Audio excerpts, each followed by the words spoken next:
Hi, ഞാനിന്ന് വന്നിരിക്കുന്നത് ഒരു ഹൽവയുടെ റെസിപ്പി ആയിട്ടാണ്. നമുക്കിന്ന് ഗോതമ്പ് മാവ് കൊണ്ട് എങ്ങനെയാണ് ഹൽവ തയ്യാറാക്കി എടുക്കുന്നതെന്ന് നോക്കാം. വെറും കുറച്ച് ചേരുവകൾ മാത്രം മതി ഇത് തയ്യാറാക്കി എടുക്കാൻ വേണ്ടിയിട്ട്. നല്ല ടേസ്റ്റുമാണ്. ഗോതമ്പ് മാവ് കൊണ്ട് ഉണ്ടാക്കിയതാണെന്ന് പറയേയില്ല. കടയിൽ കിട്ടുന്ന പോലെ നല്ല പെർഫെക്റ്റ് ആയിട്ടുള്ള ഹൽവയുടെ റെസിപ്പി നോക്കാം.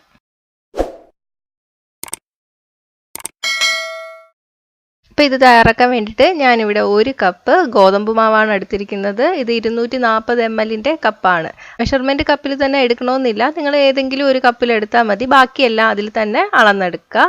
ഇനി ഇതിലോട്ട് നമുക്ക് കുറച്ച് വെള്ളം ചേർത്തിട്ട് ചപ്പാത്തിക്ക് കുഴയ്ക്കുന്ന പോലെ കുഴച്ചെടുക്കാം. ഈ മാവിലോട്ട് ഞാൻ പഞ്ചസാരയോ ഉപ്പൊന്നും ചേർക്കണില്ല കേട്ടോ. വെറും വെള്ളം ഒഴിച്ചിട്ട് നമുക്ക് നല്ലപോലെ കുഴച്ചെടുക്കാം. വെള്ളത്തിൻ്റെ അളവ് ഞാൻ പറയുന്നില്ല, അത് മാവിനനുസരിച്ചിട്ട് മാറ്റം വരും. അപ്പോൾ കുഴച്ചെടുത്തിട്ടുണ്ട്. ഇനി ഇതിലോട്ട് നമുക്ക് 5 കപ്പ് വെള്ളം ഒഴിച്ചു കൊടുക്കാം. ഇനി ഇത് നമുക്ക് 3 മണിക്കൂർ ഒന്ന് കുതിർന്നു വരാൻ വേണ്ടിയിട്ട് മാറ്റി വയ്ക്കാം. 3 മണിക്കൂർ കഴിഞ്ഞിട്ടുണ്ട്. ഇനി നമുക്ക് കൈ കൊണ്ടൊന്ന് നന്നായിട്ട് മിക്സ് ചെയ്തെടുക്കാം. ഇപ്പോൾ ഗോതമ്പ് മാവെല്ലാം ഈ വെള്ളത്തിൽ നന്നായിട്ട് കലങ്ങി വരും. നന്നായിട്ട് മിക്സ് ചെയ്തിട്ടുണ്ട്. ഇനി നമുക്കിത് അരിച്ചെടുക്കാം. അപ്പോൾ അരിച്ചെടുത്ത് കഴിയുമ്പോൾ നമുക്ക് ഗോതമ്പിൻ്റെ ജ്യൂസാണ് കിട്ടുന്നത്. ബാക്കി ഫൈബർ പോലത്തെ പാർട്ട് നമുക്ക് സെപ്പറേറ്റ് ആയിട്ട് കിട്ടും. അപ്പോൾ നന്നായിട്ട് അരിച്ചെടുക്കുക. ഒരു സ്പൂൺ വെച്ചോ കൈകൊണ്ടോ നന്നായിട്ട് ഇളക്കി കൊടുക്കാം. ഇതിലോട്ട് ഞാൻ 1 കപ്പ് വെള്ളം കൂടെ ഒഴിച്ചിട്ടുണ്ട്. എന്നിട്ട് നന്നായിട്ട് പിഴിഞ്ഞെടുക്കാം. അപ്പോൾ 1 കപ്പ് മാവിൽ നിന്ന് ബാക്കി ഇത്രയേ വന്നുള്ളൂ. ഇത് നമുക്ക് വേണ്ട, ഇത് നമുക്ക് കളയാം. അപ്പോൾ ഗോതമ്പിൻ്റെ ജ്യൂസ് തയ്യാറായിട്ടുണ്ട്. ഇനി നമുക്ക് ഹൽവ ഉണ്ടാക്കിയിട്ട പാത്രത്തിലോട്ട് ഒഴിച്ചു കൊടുക്കാം. നമ്മൾ നോൺ സ്റ്റിക്കിൻ്റെ പാത്രത്തിൽ തന്നെ ഹൽവ ഉണ്ടാക്കി എടുക്കുന്നതാണ് നല്ലത്. ഞാനിപ്പോൾ ഒരു മീഡിയം സൈസ് നോൺ സ്റ്റിക്കിൻ്റെ പാത്രമാണ് എടുത്തിരിക്കുന്നത്. വലിയ പാത്രം ഉണ്ടെങ്കിൽ അത് തന്നെ എടുക്കുക. വലുതാകുമ്പോൾ തിളച്ചു വരുമ്പോൾ കളയുമോ എന്നുള്ള പേടിയും വേണ്ട. ഇതൊന്ന് ചൂടായിട്ട് തിളച്ചു തുടങ്ങണം. ആദ്യം ഒന്ന് അധികം ഇളക്കിയില്ലെങ്കിലും പ്രശ്നമൊന്നുമില്ല. ഒന്ന് കുറുകി തുടങ്ങുമ്പോൾ ഇടയ്ക്കിടയ്ക്ക് ഇളക്കി കൊടുക്കാൻ ശ്രദ്ധിക്കുക. 2 കപ്പ് പഞ്ചസാര കൂടി ചേർത്ത് കൊടുക്കാം. അപ്പോൾ ഇതൊന്ന് തിളച്ച് തുടങ്ങുമ്പോഴേക്കും ഇതിൻ്റെ കളർ ഒന്ന് ചെറുതായിട്ട് മാറും.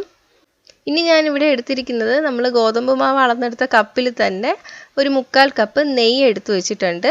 ഇനി ഈ നെയ്യ് എല്ലാം കൂടി ഒന്നിച്ചല്ല നമ്മൾ ചേർക്കുന്നത്, ഇടയ്ക്കിടയ്ക്കായിട്ട് ചേർത്ത് കൊടുക്കാം. അപ്പോൾ ഇതൊന്ന് തിളച്ച് വന്നല്ലോ, ഇതിലോട്ട് ഞാൻ 1 ടീസ്പൂണോളം നെയ്യ് ചേർത്ത് കൊടുക്കുകയാണ്. നന്നായിട്ട് ഇളക്കി കൊടുക്കുക. ഇപ്പോൾ തീ ഞാൻ മീഡിയത്തിലാണ് ഇട്ടേക്കുന്നത്. ഒരു 10 മിനിറ്റ് കഴിയുമ്പോൾ 1 ടീസ്പൂൺ നെയ്യ് കൂടി ചേർത്ത് കൊടുക്കുക. ഇങ്ങനെ ഇടയ്ക്കിടയ്ക്ക് നമ്മൾ ചേർത്ത് കൊടുക്കണം കേട്ടോ.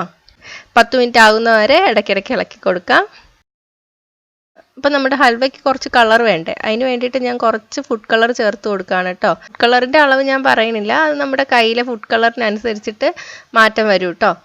ഫുഡ് കളർ ചേർക്കണമെന്ന് നിർബന്ധമൊന്നുമില്ല, പക്ഷെ കടയിൽ നിന്നൊക്കെ വാങ്ങുന്ന പോലത്തെ തന്നെ ഹൽവ ഉണ്ടാക്കിയെടുക്കണമെങ്കിൽ കുറച്ച് കളറൊക്കെ വേണം. പക്ഷെ ഇതിലോട്ട് മഞ്ഞപ്പൊടി ചേർക്കരുത് കേട്ടോ, എന്നാലും വേറൊരു ടേസ്റ്റ് വരും. അതുകൊണ്ടാണ് ഞാൻ ഫുഡ് കളർ എന്ന് തന്നെ പറഞ്ഞത്. കളർ ചേർത്തില്ലെങ്കിൽ ഒരു ലൈറ്റ് ബ്രൗൺ ഷെയ്ഡിലുള്ള ഹൽവയായിരിക്കും നമുക്ക് കിട്ടുന്നത്. ഒരു 10 മിനിറ്റും കൂടെ കഴിഞ്ഞിട്ടുണ്ട്. ഞാൻ 1 ടീസ്പൂൺ നെയ്യ് കൂടി ചേർത്ത് കൊടുക്കുകയാണ്. ഇത് കുറച്ച് സമയം പിടിക്കും കേട്ടോ കുറുകി വരാൻ വേണ്ടിയിട്ട്. ഹൽവ ഉണ്ടാക്കിയെടുക്കാൻ അത്ര പാടൊന്നുമല്ല, പക്ഷെ നമുക്ക് കുറച്ച് സമയം കൂടുതൽ എടുക്കും ഇത് ഉണ്ടാക്കിയെടുക്കാൻ വേണ്ടിയിട്ട്. അപ്പോൾ അതുകൊണ്ടൊക്കെ ആയിരിക്കും ഹൽവ ബേക്കറിയിൽ നിന്നൊക്കെ വാങ്ങുമ്പോൾ കുറച്ച് വില കൂടുതൽ. പക്ഷെ നമ്മൾ വീട്ടിലുണ്ടാക്കിയെടുക്കുമ്പോൾ പുറത്തുനിന്ന് വാങ്ങുന്നത്ര വിലയൊന്നും ആവില്ല കേട്ടോ.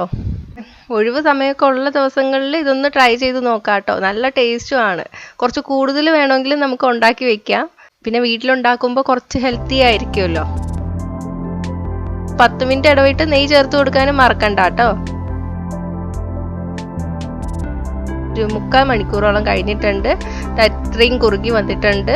കുറച്ച് നെയ്യ് കൂടി ചേർത്ത് കൊടുക്കുക. അപ്പോൾ ഇത് റെഡി ആയിട്ടില്ല, ഇനിയും വറ്റി വരാനുണ്ട്. അപ്പോൾ പകുതി വറ്റി വന്ന ഈ സമയത്ത് നമുക്ക് 1 ടീസ്പൂണോളം ഏലക്കപ്പൊടി ചേർത്ത് കൊടുക്കാം. ഏലക്കപ്പൊടി ഇല്ലെങ്കിൽ ഏലക്ക ചതച്ച് ചേർത്താലും കുഴപ്പമൊന്നുമില്ല. ഒരു 2-3 ഏലക്ക ചതച്ച് ചേർക്കുക. ഇനി ഇതിലോട്ട് ഞാൻ 1/4 കപ്പ് ചെറുതായിട്ട് നുറുക്കിയ അണ്ടിപ്പരിപ്പ് ചേർത്ത് കൊടുക്കുകയാണ്. അണ്ടിപ്പരിപ്പ് ഓപ്ഷണലാണ്, ചേർത്തില്ലെങ്കിലും കുഴപ്പമൊന്നുമില്ല. അണ്ടിപ്പരിപ്പിന് പകരം വേണമെങ്കിൽ നമുക്ക് തേങ്ങാക്കൊത്ത് നെയ്യിൽ വറുത്ത് ചേർത്താൽ നല്ല ടേസ്റ്റാണ്. കുറച്ചുകൂടി നെയ്യ് ചേർത്ത് കൊടുക്കാം. അപ്പോൾ ആ 1/4 കപ്പ് നെയ്യ് എടുത്തു വെച്ചിരിക്കുന്നത് മൊത്തം ചേർക്കണം കേട്ടോ. പാനിൽ നിന്ന് വിട്ട് വരുന്ന പരുവം വരെ നമ്മൾ ഇതുപോലെ ഇളക്കി കൊടുക്കുക. ഇതിലൊരു 1.25 മണിക്കൂർ കഴിഞ്ഞിട്ടുണ്ട്. അപ്പോൾ ഇത് പാനിൽ നിന്ന് വിട്ടുവരാനൊക്കെ തുടങ്ങിയിട്ടുണ്ട്. ഇനി നമുക്ക് തീ ഓഫ് ചെയ്യാം. ഇനി നമുക്കിത് സെറ്റ് ചെയ്യാൻ വേണ്ടിയിട്ട് ഒരു പാത്രത്തിലോട്ട് ഒഴിച്ചു വയ്ക്കാം. ഞാനിപ്പോൾ കേക്ക് ടിന്നാണ് എടുത്തിരിക്കുന്നത്. പാത്രത്തിൽ കുറച്ച് നെയ്യ് തടവി കൊടുത്താൽ നമുക്ക് സെറ്റായി വരുമ്പോൾ വേഗം തന്നെ ഇളക്കിയെടുക്കാൻ പറ്റും. മോൾ ഭാഗം ഒന്ന് നിരപ്പാക്കി കൊടുക്കാം. ഇനി ഇത് നന്നായിട്ട് തണുത്ത് വരാൻ വേണ്ടിയിട്ട് വെക്കണം. തണുപ്പായാൽ മാത്രമേ ഇത് നന്നായിട്ട് സെറ്റായി വരുള്ളൂ. ഞാനിത് പിറ്റേന്ന് രാവിലെയാണ് എടുത്തത്. അതിന് മുന്നേ തണുത്ത് വരികയാണെങ്കിൽ മുറിച്ചെടുക്കുന്നതിന് കുഴപ്പമൊന്നുമില്ല കേട്ടോ. സൈഡിലൊരു കത്തി വെച്ച് ഇളക്കി കൊടുക്കുക. ഇനി ഇത് നമുക്ക് മുറിച്ചെടുക്കാം. ഞാനൊരു പാത്രത്തിലോട്ട് മാറ്റിയിട്ടുണ്ട്. നല്ല സോഫ്റ്റും ടേസ്റ്റി ആയിട്ടുള്ളൊരു ഹൽവയാണിത്. വായിലിട്ടാൽ അലിഞ്ഞു പോവും. അപ്പോൾ ഇതെന്തായാലും നിങ്ങൾ വീട്ടിൽ ട്രൈ ചെയ്ത് നോക്കണം. അധികം ഇൻഗ്രീഡിയൻസ് ഒന്നുമില്ല. അപ്പോൾ ഉണ്ടാക്കി നോക്കിയിട്ട് നിങ്ങളുടെ അഭിപ്രായം കമൻറ്റ് ചെയ്യുക. ഇഷ്ടമായെങ്കിൽ ലൈക്കും ഷെയറും ചെയ്യുക. ഇഷ്ടപ്പെട്ടില്ലെങ്കിൽ ഡിസ്ലൈക്കും ചെയ്യുക. കൂടുതൽ റെസിപ്പികൾക്കായിട്ട് ചാനൽ ഇതുവരെ സബ്സ്ക്രൈബ് ചെയ്യാത്തവർ സബ്സ്ക്രൈബ് ചെയ്യാൻ മറക്കല്ലേ. കൂടെ ആ ബെൽ ബട്ടൺ ക്ലിക്ക് ചെയ്തതിന് ശേഷം ഓൾ നോട്ടിഫിക്കേഷൻ സെലക്ട് ചെയ്യുക. അപ്പോൾ ഞാൻ അപ്ലോഡ് ചെയ്ത ഉടൻ തന്നെ എല്ലാ റെസിപ്പീസും നിങ്ങൾക്ക് ലഭിക്കും. അപ്പോൾ അടുത്തൊരു റെസിപ്പി ആയിട്ട് കാണാം. ബൈ.